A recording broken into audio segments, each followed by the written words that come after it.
Hello, in this video we're going to demonstrate a closed transition Wye Delta starter. The reason we might use a Wye Delta starter is so we can reduce the starting current and the load that we're going to draw from our electrical service. Large motors, if we try to start large motors, we could get big voltage dips on our system. So a Wye Delta starter is one method of reducing that starting current. So I've drawn the three coils with the Y connection. So we know that we have to make our Y point, and we apply three-phase voltage to T1, 2, and 3.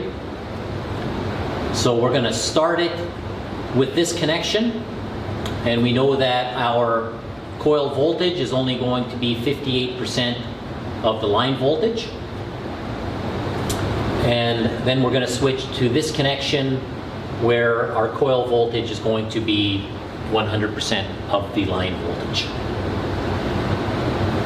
The motor we're using, each coil is rated 208 volts, and it must be a Delta run motor in order to use a Wye Delta starter. We cannot use a Y run motor with a Wye Delta starter. So when we start it in Y, we're going to apply 120 volts to the coil. When we start it in Delta, or when we transition to Delta, we're going to apply 208 volts. And we know from three-phase motor theory that torque is proportional to E squared.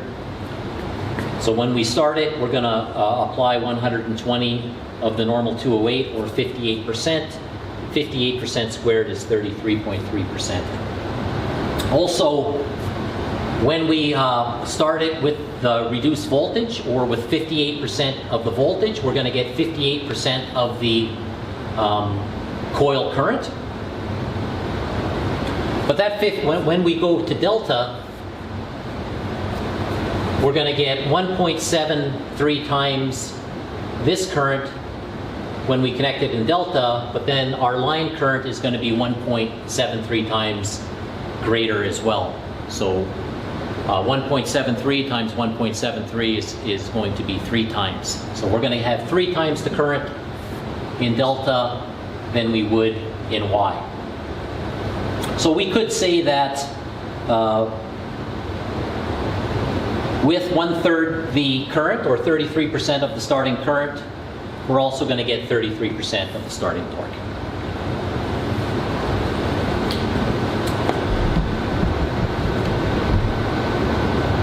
Okay, so this is a drawing we're going to use. This drawing is posted on D12, so you might want to print this out and follow along.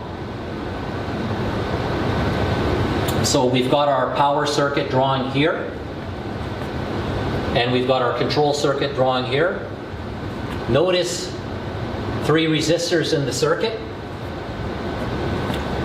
and those are going to be our transitioning resistors. How do I know it's a closed transition Wye Delta starter? It has these 3 resistors. Now, can I get an open transition Wye Delta starter? Sure.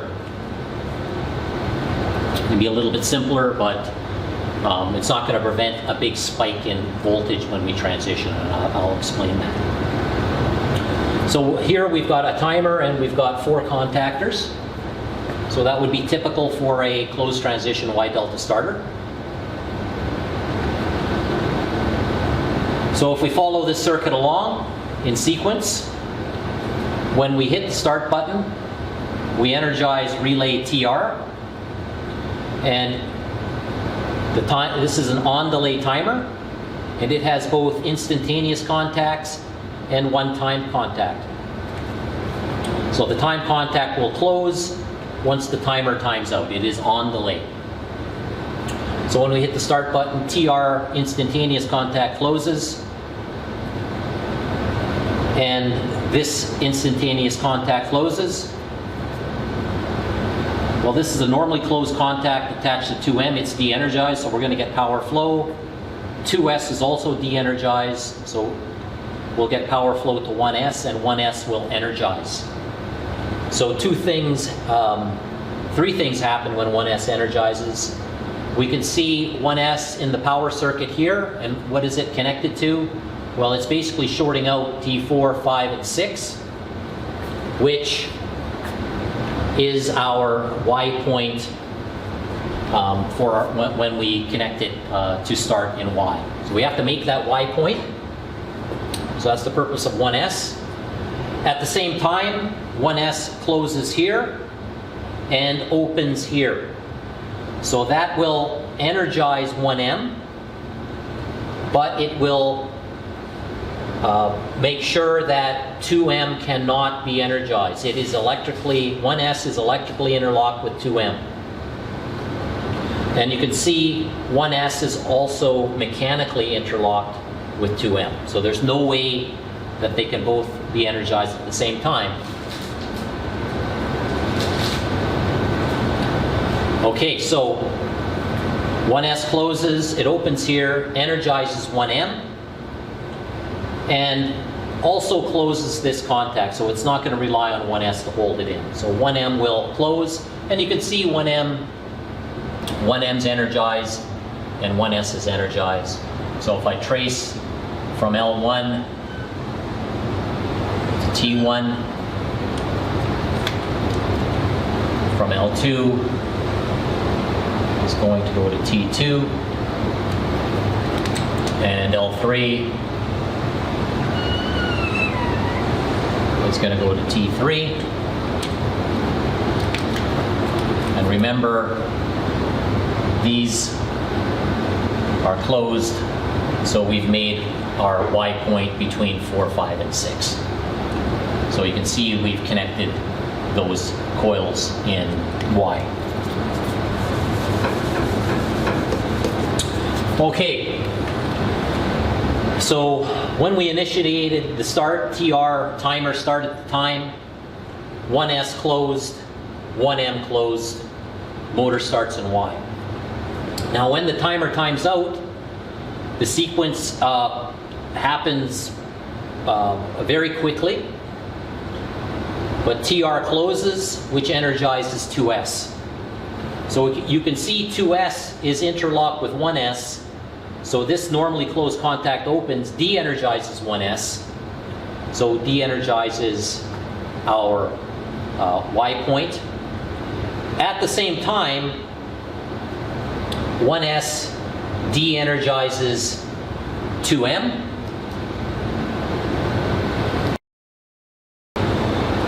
So at the same time, when 2S energizes, 1S de-energizes because it's in series with the normally closed 2S contact, which opens, and this normally closed 1S contact closes, which energizes 2M.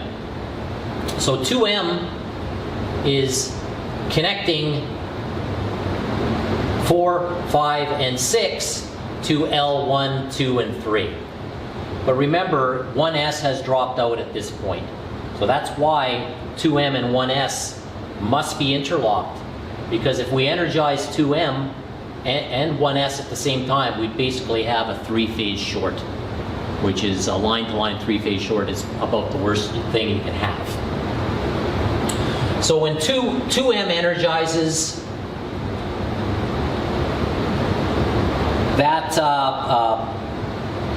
opens 2M normally closed contact here, which was feeding 2S. And 2S is our transition resistor relay that came on when the timer timed out, which closed these three contacts. And that's what connected the transitioning resistors, so that when we switched from, when we open 1S and close 2M, we left the motor windings connected to the supply voltage at all times, and that's very important. Okay, so now while we're running, which contactors are on? Well, we know that 1M stayed on the whole time, and now 2M is connected. So we've got our 3 sets of 1M, they're closed, the 3 sets of 2M, and everything else is open. So if we trace the lines, we can see that line 1 is connected to 1. Line 1 is also connected to 6. Line 2 is connected to 2.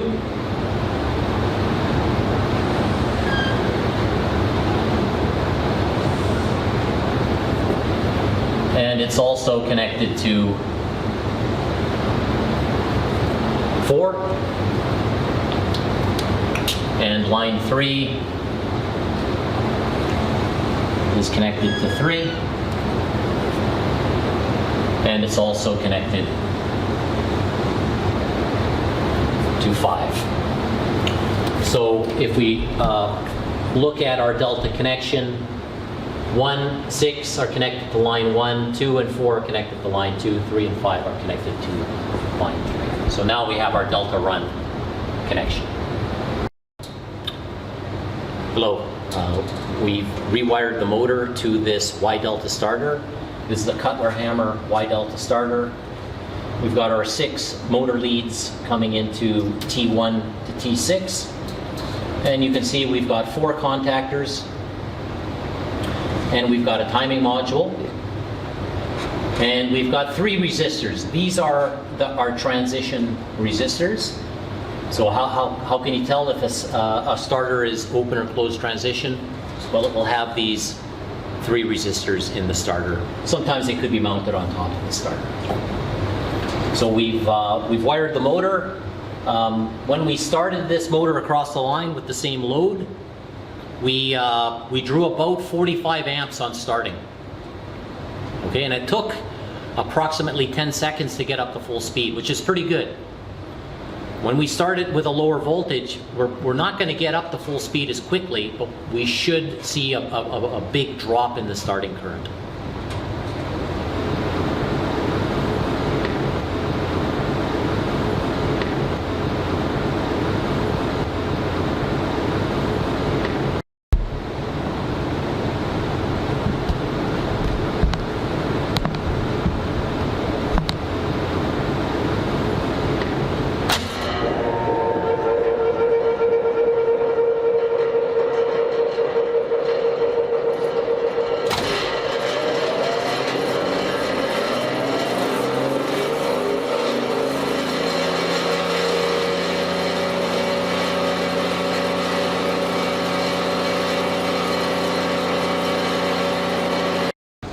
Okay, to summarize what we've done, we connected the same load and started it across the line. We drew about 45 amps, and it took about 10 seconds to get up to full speed, approximately. Then we reconnected it to the Wye Delta starter. Same motor, same load. It took about 14 to 15 amps, around, so let's say about 15 amps. Well, 15 is about 1/3 of 45. When it did transition from Wye to Delta, it jumped up to about 40 amps, but it wasn't there for very long. So you can see with a Wye Delta starter, we still managed to get that motor started with a little bit less prolonged inrush current. When we started it with the Wye Delta starter, it took about 17 seconds to get up to full speed, which is a little bit longer than across the line. Remember, across the line starting gives us full torque. We get tremendous torque, but at a big cost. So the reason we would use the Wye Delta starter is just so we don't get as much line disturbance when we start very large motors or reasonably large motors.